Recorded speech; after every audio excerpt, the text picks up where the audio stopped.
the Baen Free Radio Hour.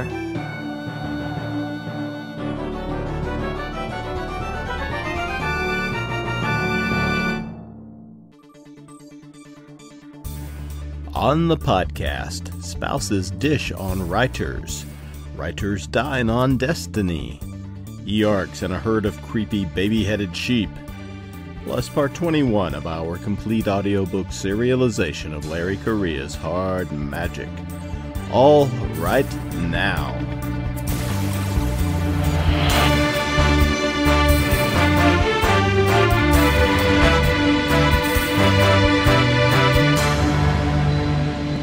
Welcome to the Baen Free Radio Hour podcast. It's an honor to have you along. I'm Baen editor Tony Daniel.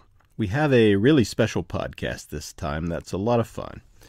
We call it the Baen Author Spouses Roundtable. It's a round-robin discussion by the spouses of Baen writers about both the care and feeding of their husband or wife author, as well as their own experience as being the spouse of someone crazy enough to want to make a living writing science fiction and fantasy stories. The Baen author spouses we managed to wrangle for this roundtable are Sharon Rice-Weber, David Weber's wife, Lucille Flint, Eric Flint's wife, Miriam Ringo, John Ringo's wife, Dan Hoyt, Sarah Hoyt's husband, and Bridget Correia, Larry Correia's wife.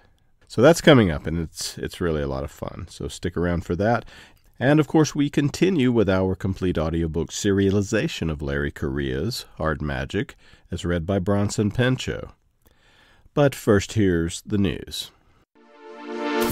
We have a new e-arc available at baenebooks.com.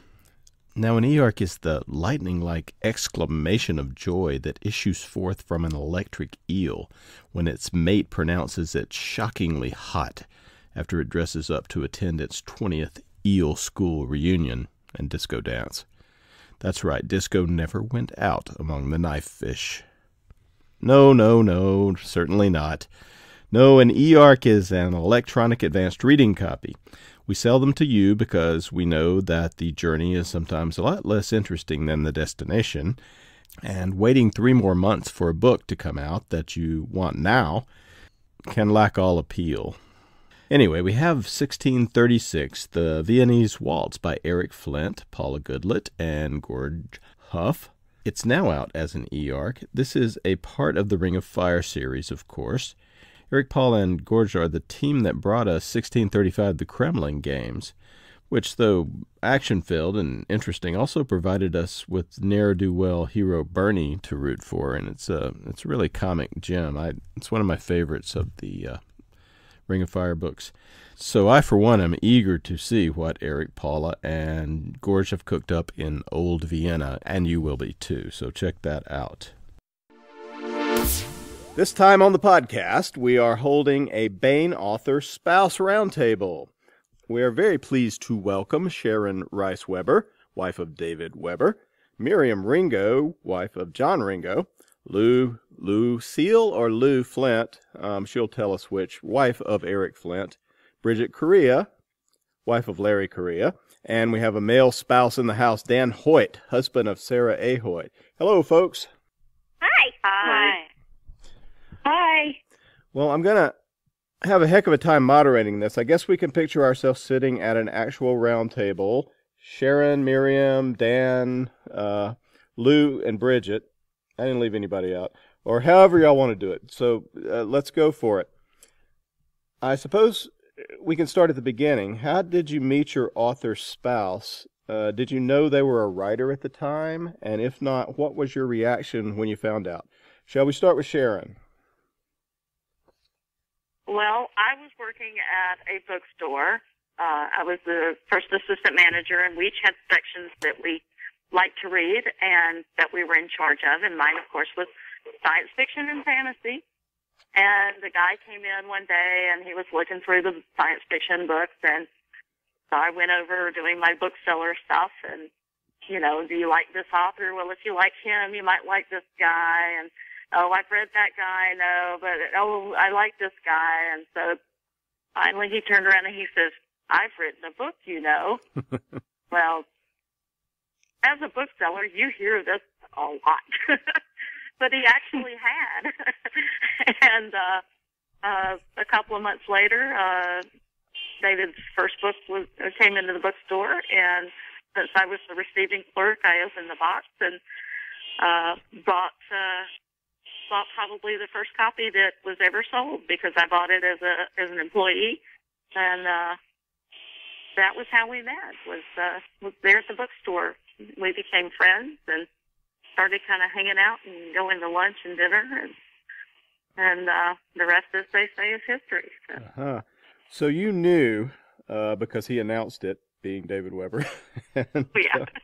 So Miriam, how did you and John meet? And did you know he was a writer when you met him? He was a writer. Met at DragonCon. At DragonCon. Yeah, I had met him one year, and I talked to him, and he remembers the conversation of having a guy, which I'm very insulted by. And then the next year, I went to a reading, and everybody I asked to sit next to, we were saving the seat for somebody else, so I ended up on the front row, right in front of him, at the reading, and we've been together ever since.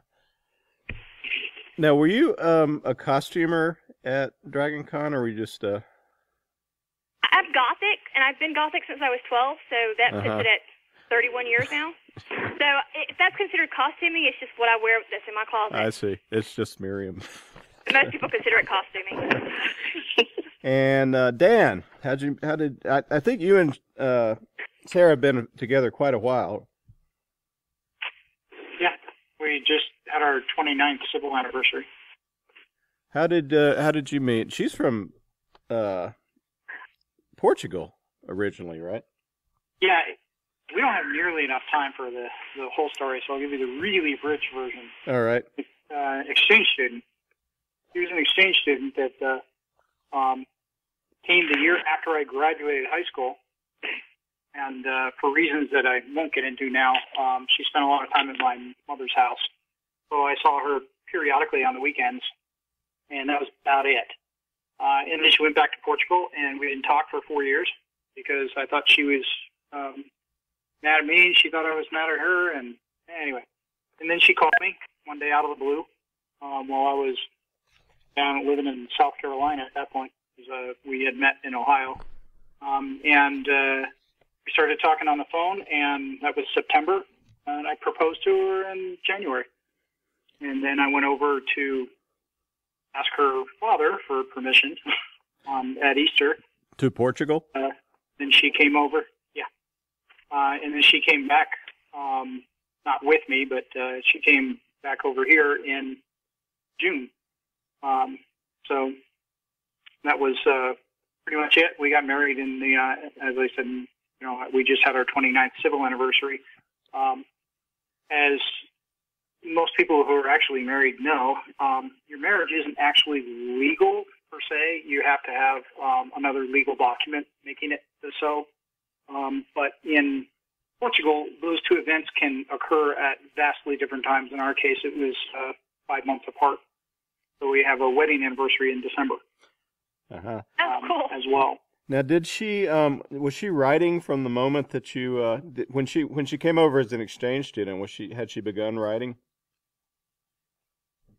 She had been writing since she was 14 or so, but I didn't know that at the time. She didn't tell me that because what do you do with that kind of a degree? I mean, her degree is actually in languages and literature, but the type of degree was intended for people to become, to become ambassadors.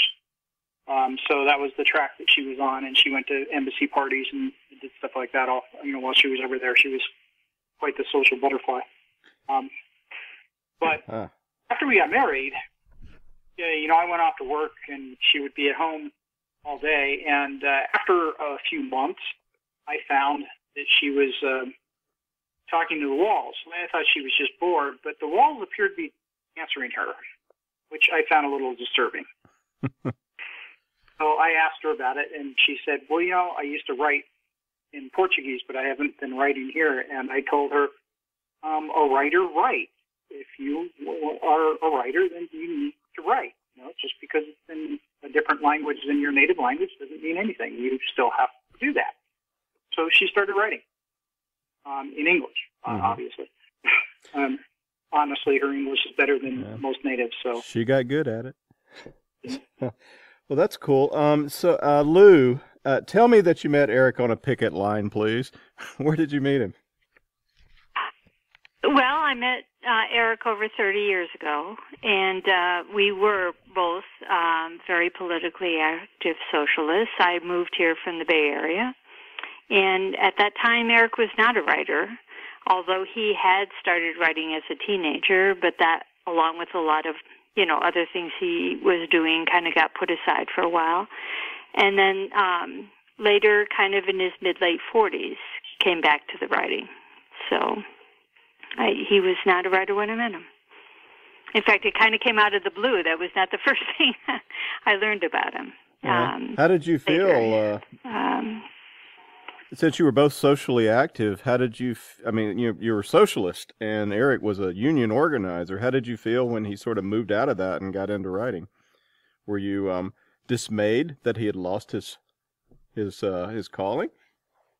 Oh, I don't think he's lost it, but I think the writing, I think kind of reflects, that history too. I think he brings that to it. So I think it's become a different vehicle. Mm-hmm. Sometimes I think, he does a lot of different kinds of writing. But I think some of it really is kind of a summation of the work he's done over the years. Yeah.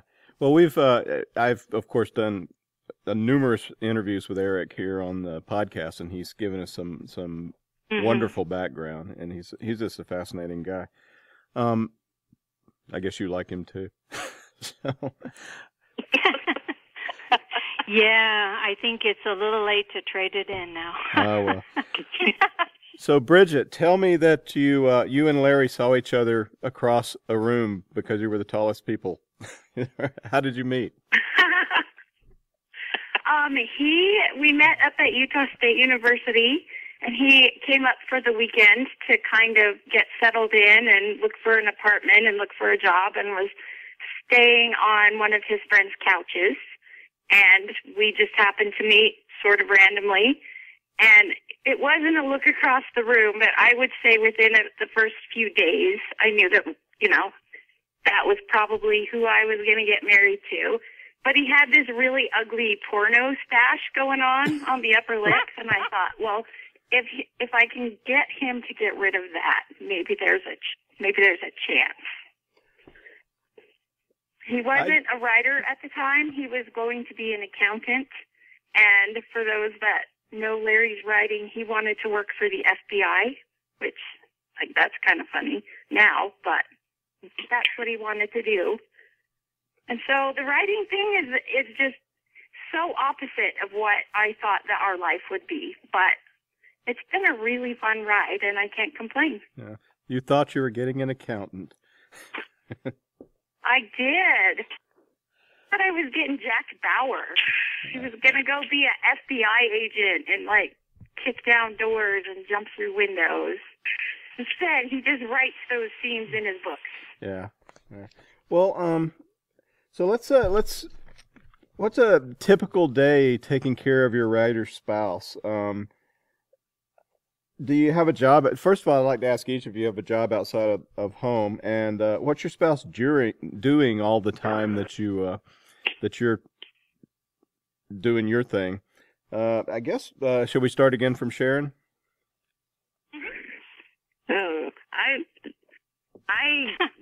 My job is taking care of David.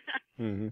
I've taken over, being his personal assistant again, and booking his cons and trying to keep track of everything that goes on in a house with 3 kids and David. You have 6 dogs as well, right? Is that? Well, we're down to 4. We're down to 4 dogs. We lost a couple in the past year, but we had 3 cats, and of course the kids. So that's enough by itself to keep you busy. And we've done so many cons and traveling this year and the next year. That all, trying to juggle all of that with the kids and the homework, and trying to make sure David's eating, and he likes to write at night, and trying to make sure that he's not spending 16 hours in his office without coming out and occasionally eating a meal or sleeping a little bit can be daunting by itself. So, it's. When he's not with me or the kids, he's writing or sleeping, one or the other. He's like Eric and John, and they're production writers, and he goes in and he stays in there for 8, 10, like I said, up to 16 hours a day. So that's a task, and that's a full-time job just right there. Sure. Miriam, how about John? Well, John, I do online classes, and so I usually take 6 or 7 courses at a time, which I know is stupid, but my brain just works that way. And it usually is stimulated by whatever John's writing at the time. So like when he was writing the zombie series, I was doing all that research. We're a good combination. Yeah. And the fact that I love research. I mean, that to me is like my true love. And that's the worst word in the world you could say to him, is that he would have to research something. So you participate in part of the creative work? Well, no, just in the conversations. Mm-hmm. But when he writes, he does it in binges. And so again, you do have to make sure they get some sleep, and you do have to make sure that they eat. Sweet tea is running, cigars don't run out at my house. Uh-huh. And then in between time, then he sleeps, and then thank heavens we have Kelly Lockhart that comes over, and when I can't get something through John's head, I can call Kelly and say, Kelly, can you mention this to John? And Kelly can say it in a different way. So sometimes we have to bounce things back and forth between us before John gets it. But are you both night people? Does he work at night? And are you? Oh, no, I'm a morning person. A gothic morning person, huh? Yeah, this is not sad. I sleep 3 to 4 hours a night with medication. So for me to get sleep, I have to take medication. It's only 3 or 4 hours, and usually, it's at night. So my days are a lot longer than most people. But I volunteer. I do a lot of volunteer work at the food bank and in between my classes. Mm-hmm. What are you studying? It just depends at the moment. It's forensics for fun. I have a tendency to stick to sciences. But I do take a lot of history courses, a lot of language courses, music history, and architecture, a lot of architecture. Mm-hmm. So anything I can get my hands on, engineering, whatever. Yeah, and whatever John's thinking about at the moment, he'll mention something, I'll get interested, and then I can have an intelligent conversation about it. Yeah. Well, that's cool way to live. Who are we to? Wait, hold on. Dan. What do you do during the day, and how do you interact with Sarah?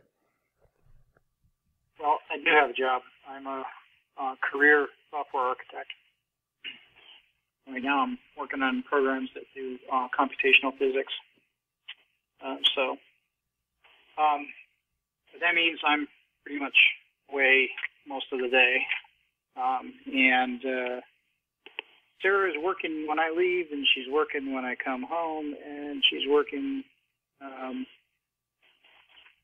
pretty much all the time she's awake. That's pretty much the way it works, 24/7, except for sleeping and eating. I know that's not very glamorous, but that's just the way it is. Well, yeah. Well, watching a writer work is perhaps not the not the most stimulating thing. Remember, she's also she's one of the hybrid authors who is both traditionally and indie published. So she has to do both of those. And the indie publishing takes a lot more work than you think it does. Oh, I can imagine. Knowing what we do here with a lot of people, to have to do all that yourself is something. So what about Lou? What about you and Eric? Yeah, I do work full time. So what do you do, Lou? It's usually kind of Pardon? What do you do? Yeah. I'm a licensed clinical social worker, so I do therapy with people through the day. So we get up, a cup of coffee, and Eric wishes me a nice day. I think one of the things he most enjoys about, not having to work full time, outside of the house is being able to set his own schedule. And he'll, often put in many, many more hours, but it's at his own pace. So that's really fun in the middle of January.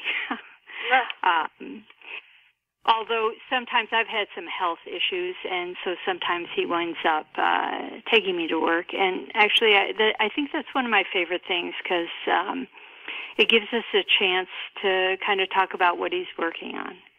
I listen to people's stories all day long. So one thing it's taught me to be is a pretty good listener, but one thing is most of them at least are rooted in reality. And it's really nice to be able to share, some of that creativity with him. So that's gotten to be a really fun part of it. And then he kind of putters around the house, keeps his own schedule. That might mean he wakes up at 2 a.m. and starts writing. It just kind of flows through a 24-hour period. And I think it's one of the things I'm really most looking forward to eventually with retiring is having more time to kind of enjoy that with him and getting out. I do make sure he gets out on Saturdays and Sundays. It really does become kind of a writing cave where he writes. Did you see the sun today? Did you take out the garbage? Did you get a chance to get outside? And which is really important. And I've also explained to many people that he's not talking to himself. It's a creative process. So, yeah, that's been a lot of fun. Yeah. And Bridget, you have a 2-year-old. Yes, I have a 2-year-old and I have teenagers. So I am a stay-at-home mom who is never home, running back and forth with the kids. And I'm like Sharon. It's kind of a full-time job keeping everybody where they need to be and on track and making sure that Larry goes outside and sees sunshine and smells some fresh air once in a while and notices that maybe the snow melted and I keep really busy with the family and also I do train because I try and do some triathlons and running, marathons and stuff, but that's kind of the only exciting thing I do. Everything else is just sort of being mom and trying to keep all the balls in the air. Well, what is let's skip up a little bit and talk about I know some of you go out with your spouses to conventions and signings and such, and some of you perhaps don't as much. How do you deal with the public and fans and your spouse? Do you take an active role, or are you a shield? Are you a sword, or you just let them deal with that? Sharon?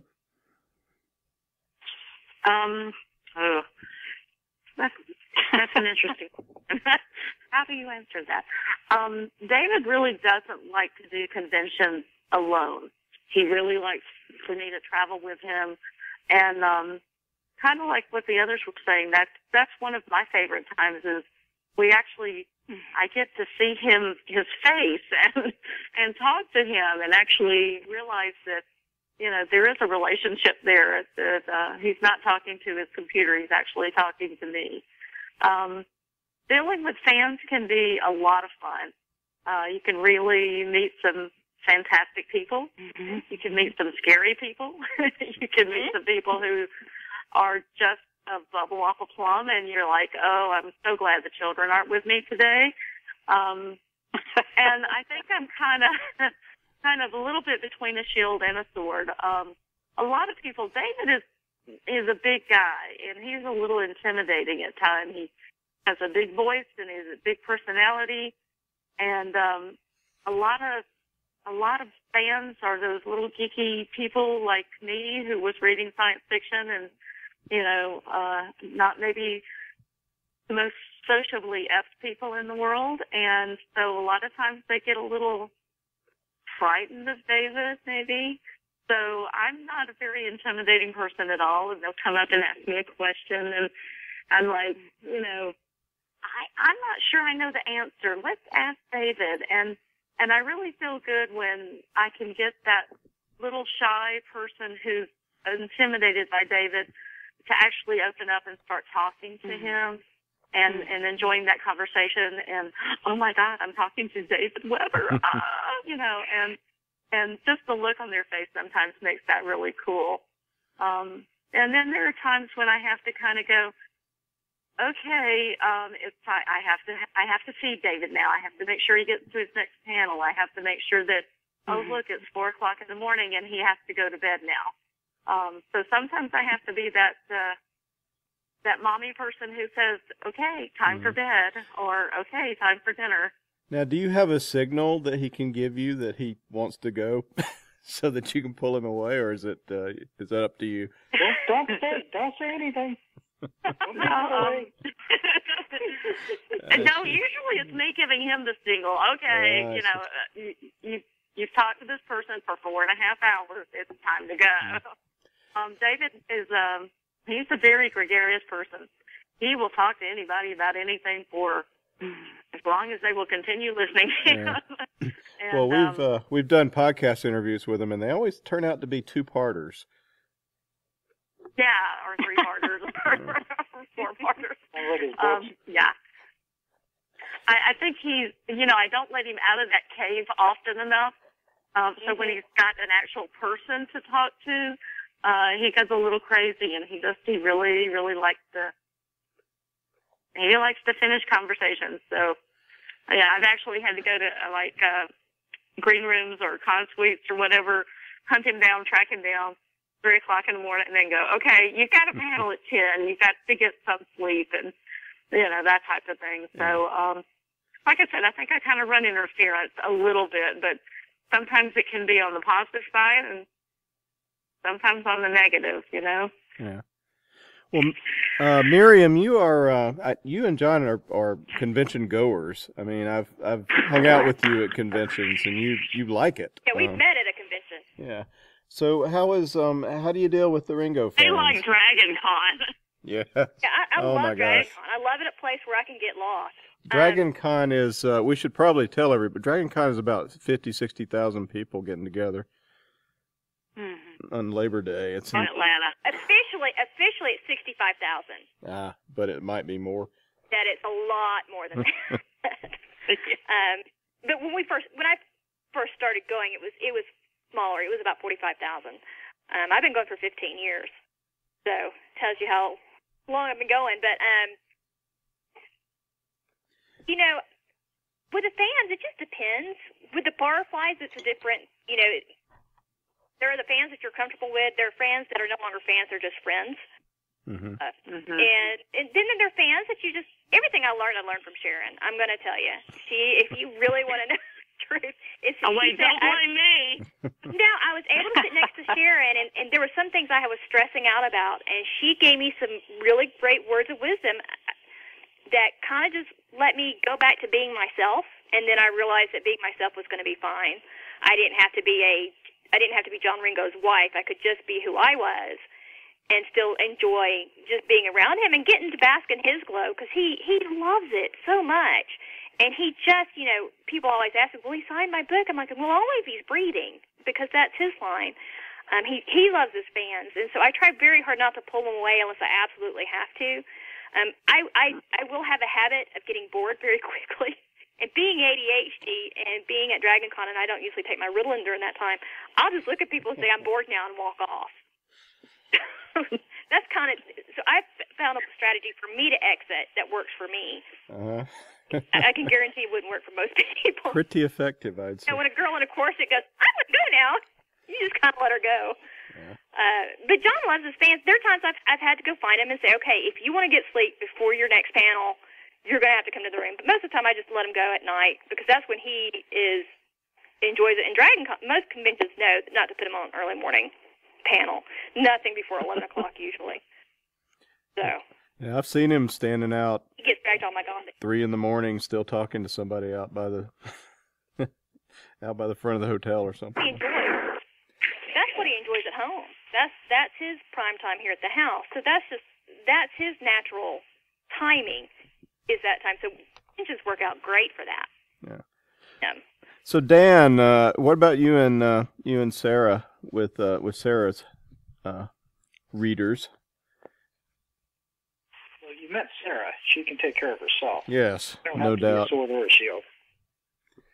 I am her handler at cons because she is directionally impaired, and so my main job is just get her to places that she needs to be, and make sure that there are ample times for meal times. But I think the days for her staying up, past midnight are long gone. She just doesn't do that anymore because she can fall asleep. Finding her talking to people at 3 a.m. can be pretty tough. Yeah. So she pretty much deals with her fans directly. I don't have to do anything. I had to warn a couple of them to stop what they're doing before she brings the swords out. Do you read the blog that she keeps and participate in that, or do you just say, okay, that's your thing? I read. I don't read every day. I read the important ones when she sets the internet on fire, which she's been doing frequently. She's a tremendous blogger with her website and her Mad Genius Club. Yeah. She's finally had to scale back from the pajamas media though, because it was just taking up too much time. But yeah, I read targeted posts.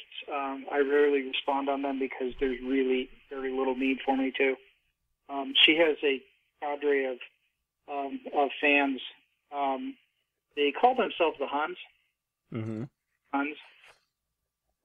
Huns. Who will pretty much do whatever is needed depending upon what kind of response comes out. So. We have very, very few trolls on her blog, honestly. They've learned not to tangle with her or her fans. In fact, we actually heard from one of them. One of the other ones was somebody on another forum was invoking various names, and somebody said, "Well, what about Sarah Hoyt?" And we said, "Oh, don't get her involved on there. I don't want to get into that." Doesn't want the really scary reputation. The can of whoop ass to come out. So we just don't get any. Yeah. Lou, do you go to conventions? Have you been to them with Eric? I have. It's actually one of the things that I most regret is that I can't do more of that with him because I am working full time. We really enjoy it. I am a bit of a handler. I think we really do enjoy going together. And they kind of run the gamut. Yes, is 1632 mini-cons. So, lots of times there's a very consistent layer of people who, pretty much can run that and run that whole thing to, places around the country we've been going regularly. And it feels like family, really. And then some of the fun of going to new places where, we've never been before, in meeting people, seeing interactions on panels. That's a lot of fun for us, too. So I think it's one of our favorite things to do together. Just don't get to do it as much as I'd like to. Yeah. So are you the quiet type that sits in the audience, or are you the I do a lot. Yeah. I do a lot, and maybe that's just, I'm really kind of used to that. I really enjoy kind of soaking up, kind of what's going on. Although, like I said, I've made many friendships, really around the country. We both have, and that's really priceless. So, but I'm not a big one to, even, speak. I'm much more willing to listen in some of that until, you get to meet people over lunch or dinner or whatever. It really is. It's very interesting. It's very interesting learning about. I didn't really come into this. I read science fiction, but I didn't know anything about conventions until Eric was writing. It's so impressive how, these are fan-run and, how they work and all that. I still think that it's just absolutely amazing. My daughter and son-in-law now go, and the grandchildren, and, love it. So it's actually, something that's become something for the whole family to do, which I think is just great. Yeah. Well, Bridget, you're relatively new to this. How has it worked out that you've did you go to conventions ever before? Did you know about did you go to signings and such? Did it all hit you at once, or? Well, I've kind of just gone along as his career has gone. So when he gets invited to stuff, I go, and book signings if I have an opportunity to. I go.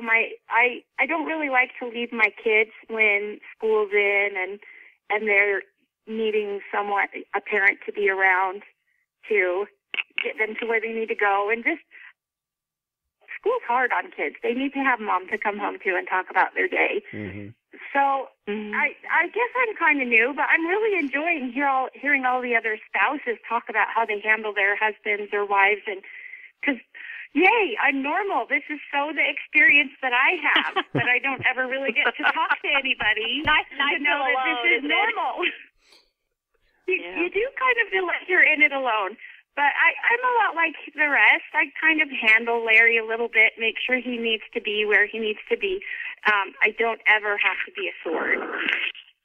He's pretty good at doing that by himself. Mm-hmm. Although I do kind of try and help him manage when there are fans that he maybe needs to pay attention to somebody else for a few minutes. I try and kind of step in and be interesting enough that they don't feel like they're getting the cold shoulder, or because to be honest, band fans are amazing. They're just some of the coolest people, and you just meet so many interesting people when I go out with Larry, and I love it. But like I said, it can be difficult when trying to manage a family to go out with him. But now, I imagine when you do go to science fiction conventions that you're the only one that goes to the workout room. You probably have it all to yourself in the mornings. Yeah, Tony Weisskopf does. Oh yeah, oh yeah. She's been doing that PS2 or whatever they call it. My kids think I'm such a loser because I'm into this boring old athletic stuff. How can I not want to play all the role-play games and read the comic books? Gee, Mom is such a pathetic nerd. Yes, but if you did the other thing, it would be uncool to do that for them, so, Yeah. Well, you'll probably outlive them. So. Yeah, probably. Hopefully not. No, they'll see the good example and they'll follow through later on. Yeah. I just think it's funny. Like, I'm the loser. Because everything Dad does is cool. Why would we want to follow Mom's example? She doesn't know what the hit points are for some character for some role-playing game. You should be impressed I even know those words. We are. It was, well... Hang in there. You have to roll your saving throws. Well, I know that... y'all all sound like relatively creative types. And Dan, I know, is a writer. Miriam, I know, has a coffin and a skull collection. Is there a problem with you doing your own thing? Do you feel like you get competitive, or have y'all figured out how to work it, and how do you work it, Sharon? No. Well, I'm not creative in the writing sense, although I have done a little bit, but I knit and crochet and do cross stitch and that type of thing is in my copious free time. David, I think, is fascinated that I can take a ball of yarn and actually make something out of it. He doesn't understand that process. And it kind of works, I don't understand the process of his writing, how that mind can conceive of all the things that he comes up with. So I think it's kind of tit for tat. Because he's out in his office, we don't really compete a lot as far as, being creative. So I don't think it's a competition at all. I think he gets perplexed by me a lot. You're making a hat, scarf, or a blanket. How are you doing that? I don't know, but wow, that's a really cool blanket. Okay. So and it's the same thing with some of his stories. I don't know how your spaceship flies, but it's really cool, and I'm glad you can make it work. So. Not a lot of competition there. Yeah. So you find ways to be perplexed by each other, I suppose. Is Miriam? What about you? And your coffin. Work. I enjoy knitting and sewing and embroidery and painting. Yeah. I paint wallpaper for the most part. I don't paint anything worth keeping. I do little coffins. Like that. Most of my time is spent in school or going to the food bank. But competition-wise, the one thing I have learned from Sharon, which I think is great, every time we go out to eat, all of us together, Sharon and I always try to sit away from our husbands so we can have a conversation. The only time the competition comes in is because you cannot talk over them.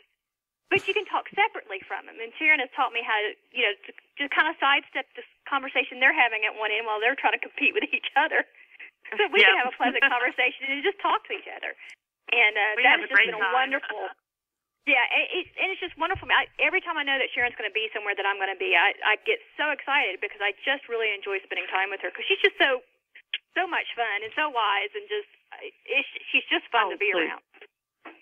So that's the only competition I know of that I have with him is that you can't get a word in edgewise. I mean, I can usually talk to him when he first wakes up because I'm just a talky person on occasion because the reeling just won't work. And but especially when you don't take it. You can just walk away. I'm going to have the same conversation with a cat. I actually have to listen. And so sometimes he just doesn't listen. He goes, "Should I have been paying attention?" I said, "No, I'll tell you when you need to pay attention." So yeah, I mean, competition-wise, the only thing we have competition with is getting what I need to say out before he has, gone somewhere else in his mind. Well, Dan, are you getting your writing done? Yeah, actually, I have my first novels coming up probably within the next couple of weeks. How do you guys work that when you both are working on a project? Well, you have to understand something. When we go back to, you asked, about being creative types and all that. I used to write music when I was a kid. I've been playing piano for 43 years. And I had a writing partner. I mean, we have a set of songs that are copyrighted in the Library of Congress from 1980s.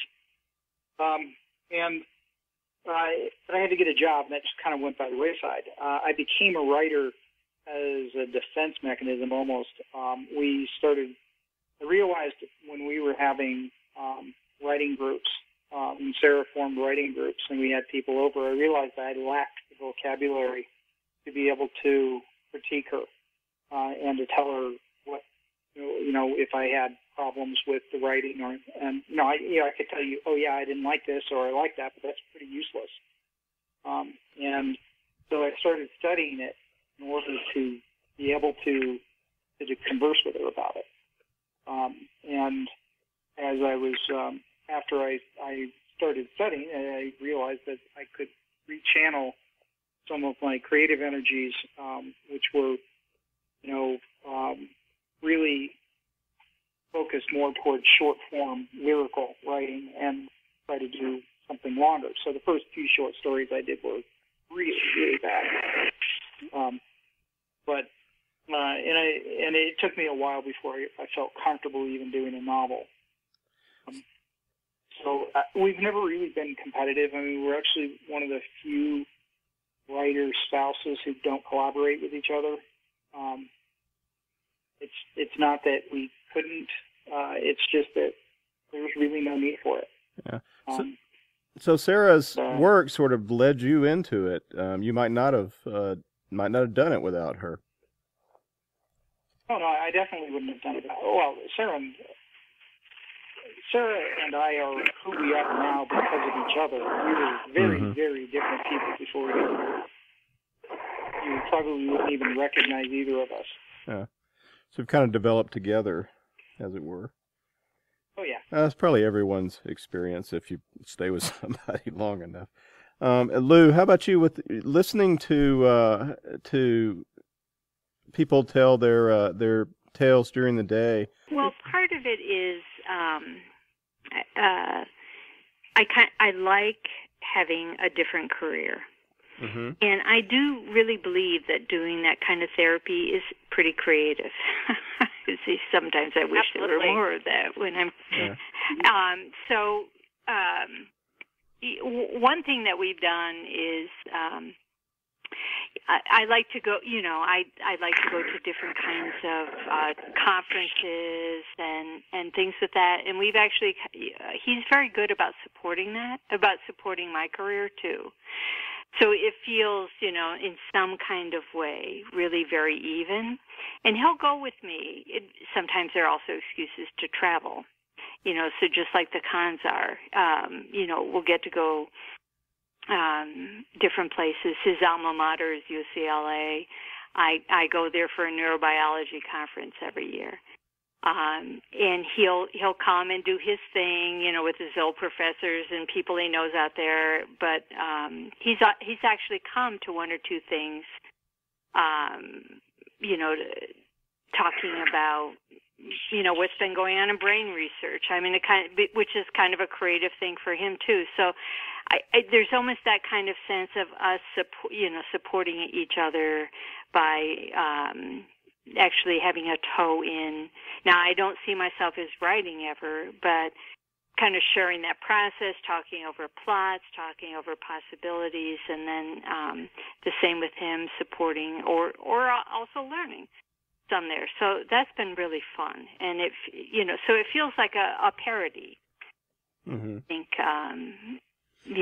Without digging too much deeper into it. So that's been really good, and it's given us both really the space to do whatever. A lot of my stuff is confidential, so that takes care of, too much. So it's really, we do a lot more just, I think, kind of talking about what's going on with him. But some of that is exactly, without getting into confidentiality issues, sometimes it really does tie into, what he's thinking about or writing about, or so that's fun. Yeah. So he can, at times, might even feed off of your experience and use it in his work. Bridget, do you ever drag Larry out running with you? Oh no, he would have a heart attack and die. He prefers to play Call of Duty on an exercise bike and call that good. And I'm okay with that. Whatever keeps him happy is what works for us. So, but I actually have a degree in art history, and I have my own ways of being creative. And I don't feel like we compete at all, because our worlds our ways of being creative are so different. But I think that the fact that we are creative is a positive thing. It means that when he's kind of doing something crazy, I guess I can sort of see the end result and see what it is that he's talking about and enthusiastic about. And then when I'm doing my thing that's kind of crazy, he can likewise see what the end result is going to be and be supportive of that. So, I mean, I don't think we've ever felt competitive with each other. There are times where I've kind of burned out of the Larry Correia show, and I think probably some of the other wives might feel that way. Or maybe Dan does too with Sarah, where it's like, okay, that's nice. I need to draw a line because I need to have some me space to do, like, process through what I'm working on. And I don't want to deal with your stuff right now. Give me 20 minutes and I'll come back to you. Mm. Oh, yeah. Yeah, we've all been there. So, yeah. But I think that's true in any relationship. What? So we're about at the end of this. What's the secret ingredient? I mean, all of y'all have pretty solid relationships, and I've seen some of them at work.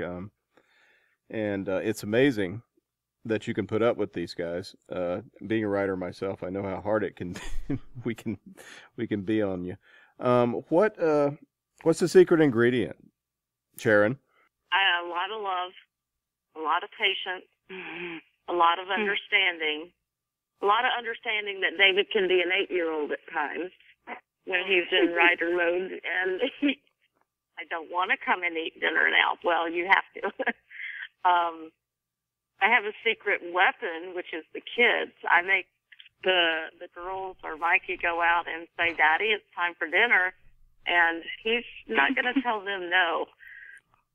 So that's the secret weapon and the secret ingredient. But I think a lot of it, I think it just comes down to understanding and love. You know, if you love a person and you support their work and you're willing to sacrifice for the other person, knowing that there are times when they have to sacrifice for you. I mean, like Lucille, I've had some health issues in the last few years, and, you know, David has had to step up and you know, be dad and be a husband and take care of me when, you know, when the time has meant that's what needs to happen.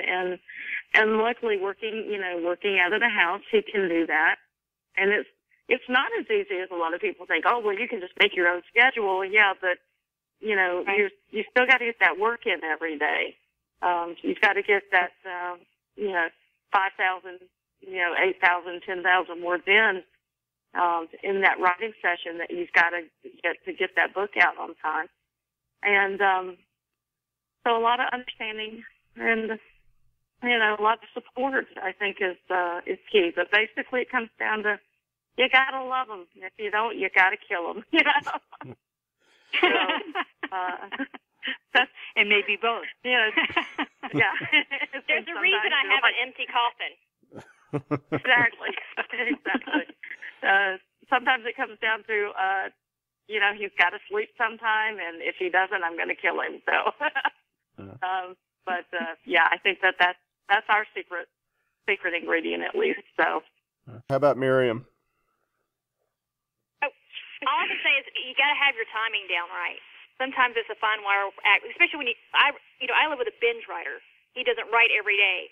Mm-hmm. I have to be able to read those moods as he's going into it or as he's coming out and what I need to do in those in between times. So he's actually less work while he's writing than when he's not.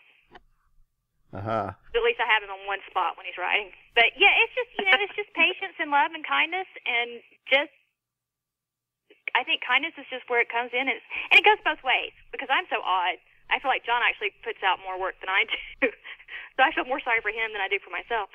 So yeah, what Sharon says, as I said, she's probably the wisest of us all. So. Oh, please. please.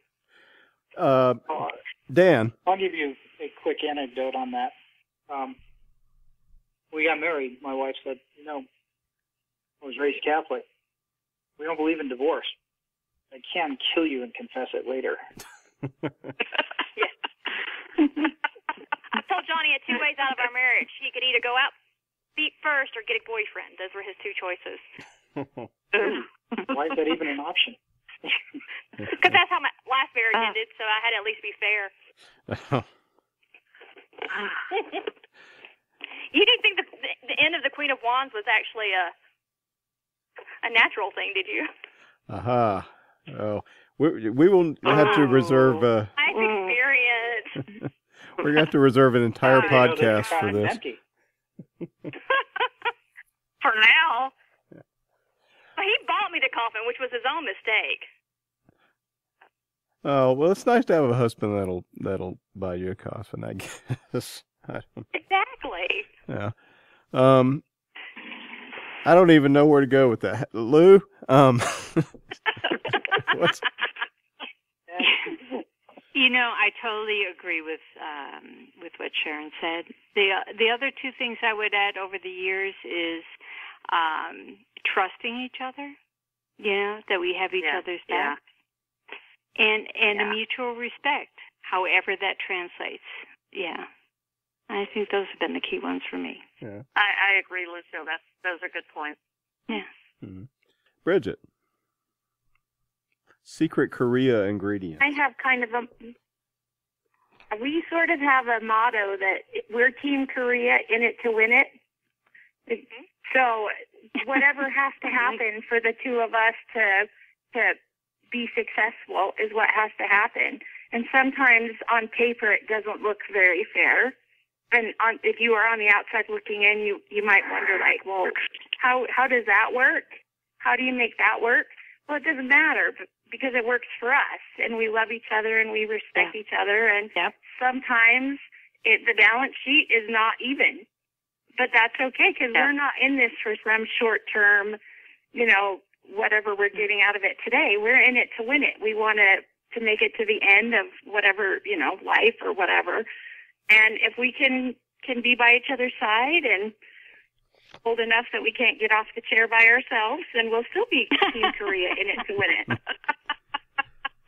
Tony, can I add one thing? Absolutely, yes.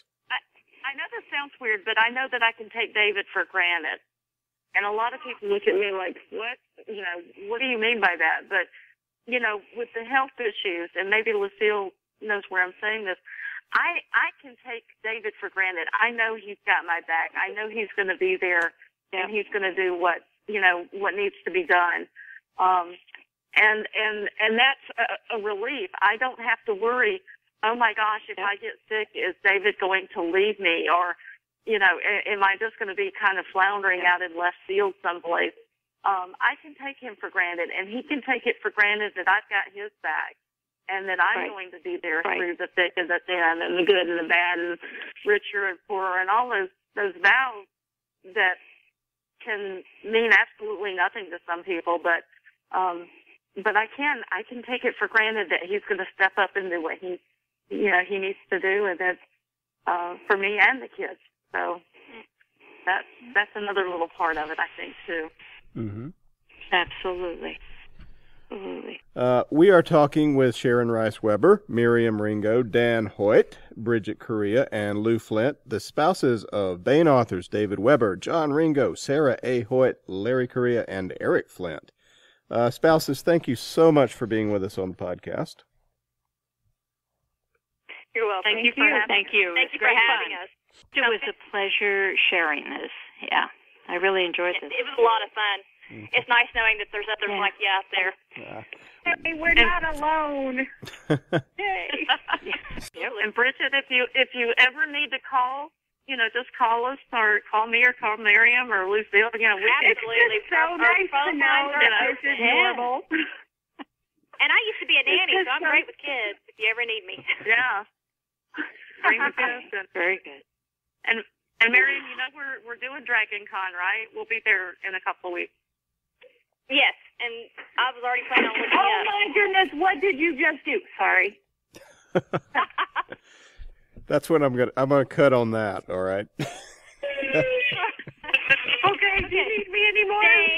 All right. Thank you. Bye. Thank you. I'll email everyone and send them links and such. And now, here is part 21 of the complete audiobook serialization of Larry Correia's Hard Magic. It's read by Bronson Pinchot. This portion of Hard Magic is provided by Audible.com. Get the complete audiobook at Audible.com now. If you're not a subscriber, you can get the entire audiobook free, or choose from more than 100,000 other titles when you try Audible free for 30 days. And now here's what has gone before. It's the 1930s in America, but it's an America that has been magically changed. In the 1860s, a handful of people from all walks of life were visited with special magical talents, and each generation more were so affected. These people are called actives. Most actives use their power for good, some don't. Jake Sullivan is a private eye. He's also a former soldier, an ex-con, and an active heavy, the type of active that controls the force of gravity.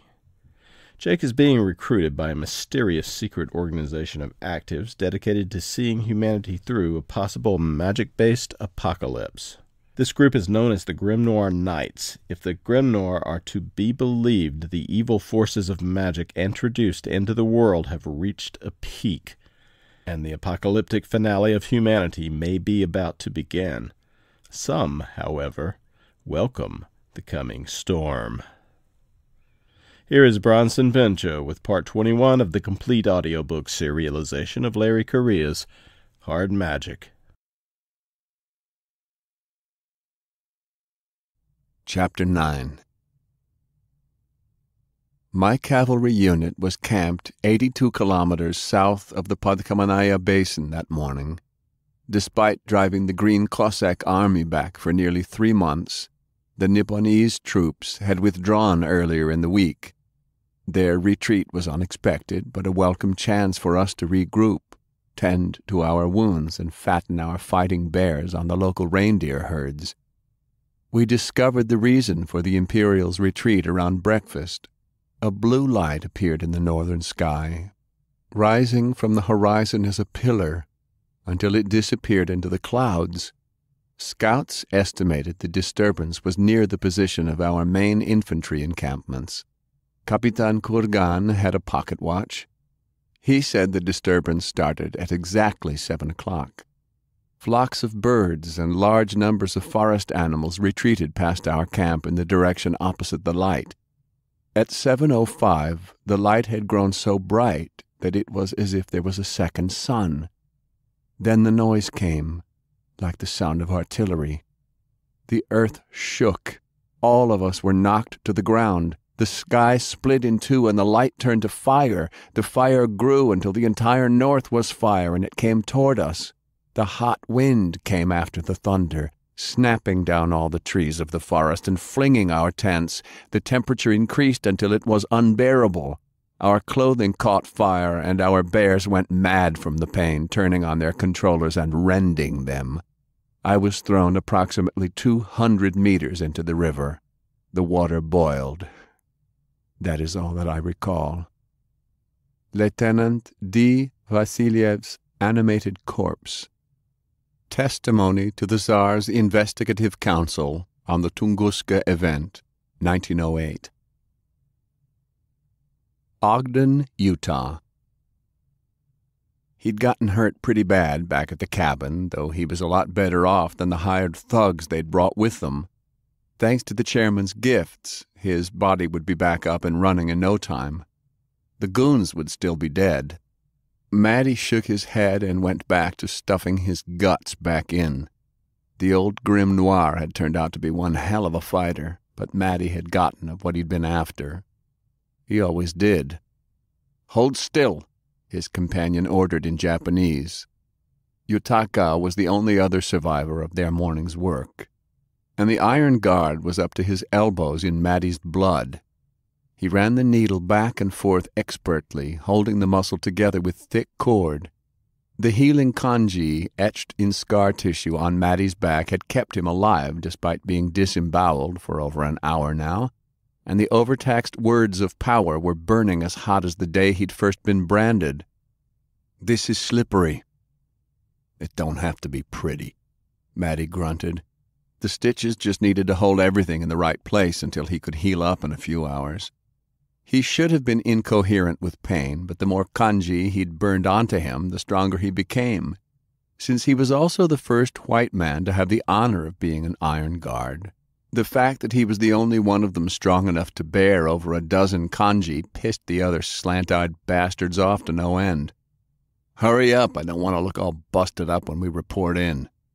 The heat from the kanji was making him sweat. He had them carved into his back, chest, legs, and arms. The downside of so many brands was that he couldn't really feel anything anymore. Maddie had taken to hurting himself just for fun. He'd actually enjoyed getting shot on this mission. The brief pain had reminded him that he could still feel anything at all. It had taken forever to drive back to the hotel from the Grimmie's podunk town, and he'd relished the suffering every mile of the way. Once Yutaka had closed him up, the summoner prepared a circle so they could confirm the success of their mission. This was no normal circle either, and Yutaka was having to draw the most intricate of magical kanji in special ink, made from human blood and demon smoke on the floor. Telegrams and radio could be monitored. Even the best codes could be broken, but nobody could eavesdrop on this communication, plus it did have another added benefit. Maddie washed up and put on some clean clothes so he could be presentable. 20 minutes later, he stood in front of a glowing blob floating in the center of the hotel room. The surface rippled like water, finally solidifying into a view that Maddie recognized as the Imperial Council Chambers. Maddie marveled at the clarity of the link. It was almost like looking through a door into another room of a house. He had to admit that Yutaka was an artist. Maddie's personal gifts tended to be more direct. Maddie was taken by surprise by who appeared in the rift. It was the Emperor's chief advisor, Lord Tokugawa himself, chairman of the Imperial Council and de facto leader of the Imperium. Maddie and Yutaka bowed with the utmost respect. Maddie had not expected the big boss and felt a little giddy from the excitement. It was late in the evening in Tokyo, but everyone knew that the chairman never slept. The chairman appeared to be a man in the physical prime of his life, but the word around the council was that he looked exactly the same when he first arrived at the Japanese court 40 years ago. It was rumored that he did not eat or drink either, but that he was sustained on power alone. He was regal, handsome, distinguished, with jet-black hair, wearing a western suit tonight, but with the red sash badge of his office around his waist. Maddie had personally seen the chairman's displeasure cause his enemies to weep blood. He'd seen the chairman heal the incurable, kill the unkillable, break the laws of physics, and warp the fabric of reality with his mind. Maddie only respected one thing, and that was strength. You were either weak or strong.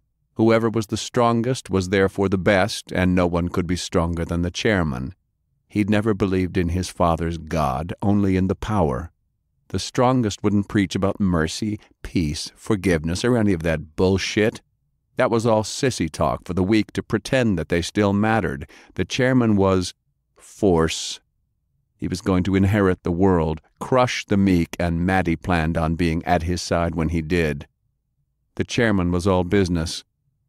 "It is done." "Yes, Chairman," Maddie answered enthusiastically. Yutaka stepped forward, deferentially, and passed the parcel containing the device through the rift. It flickered, but Yutaka's spell was perfect, and the package landed softly at the chairman's feet. No living thing could pass through a fold in space except for the wretched travelers, but a master magician could send through small bits of matter, and Yutaka was certainly a master. "Very good, Iron Guard," he said, and Maddie felt his chest swell with pride. He bowed again. Another figure scurried into the bottom of the rift, retrieving the package. Maddie recognized one of the cogs from Unit 731, the chairman's special science group. Even after all of the things that Maddie had done, those weirdos still gave him the creeps. They'd been the ones to modify his body into the perfect killing machine he was today, and that had been years ago. Their work had come a long way since. He'd seen the camps in Manchuria, the experiments they were doing to the people they'd enslaved, and the things they were turning actives into. The chairman must despise weakness as much as Maddie did. Our spies should be giving us the position of the final piece shortly. You will return to California immediately. Await further instructions. Maddie didn't know who was feeding them information from the Grim Noir, but he didn't need to know. Maddie was a weapon that just needed to be pointed in the right direction. Sullivan stepped gingerly from the train platform. He was running his power just a bit, easing gravity's pull, and that made walking much more comfortable. His injuries weren't life-threatening at this point, but the last thing he needed to do was push it, rip something open, and start bleeding all over the place. Heinrich was procuring them transport to the little town that Sven Christensen lived in. Garrett was helping to make sure Sullivan didn't tumble down the ramp. He paused to catch his breath and to admire the scenery. The mountains were huge and brown. He felt a strange sensation a moment later, something odd but familiar. Sullivan paused, scanning the crowd, but couldn't see anything out of place. The whistle blew and the North American Pullman began to chug away. "Sullivan, you all right?" Garrett asked. It was like... He wasn't sure, just instincts kicking in, as if he were walking the deep woods and everything had gotten too quiet. Like there was a dangerous predator hidden somewhere in the trees. The sensation faded. He shook his head. "No, I'm fine. Let's go." That was part 21 of the complete audiobook serialization of Hard Magic by Larry Correia, read by Bronson Pinchot. And that's it for the podcast. Thanks to Audible.com. Thanks to podcast theme composer Ruth Judkowitz. And the thanks of a great nation of readers running rampage through an enormous banquet hall featuring giant-sized servings of boundless thanks and praise to Baen writer spouses Sharon Rice-Weber, Miriam Ringo, Dan Hoyt, Lucille Flint, and Bridget Correia. Please join us next time here at the hammering heart of science fiction and fantasy. And keep reaching for the stars.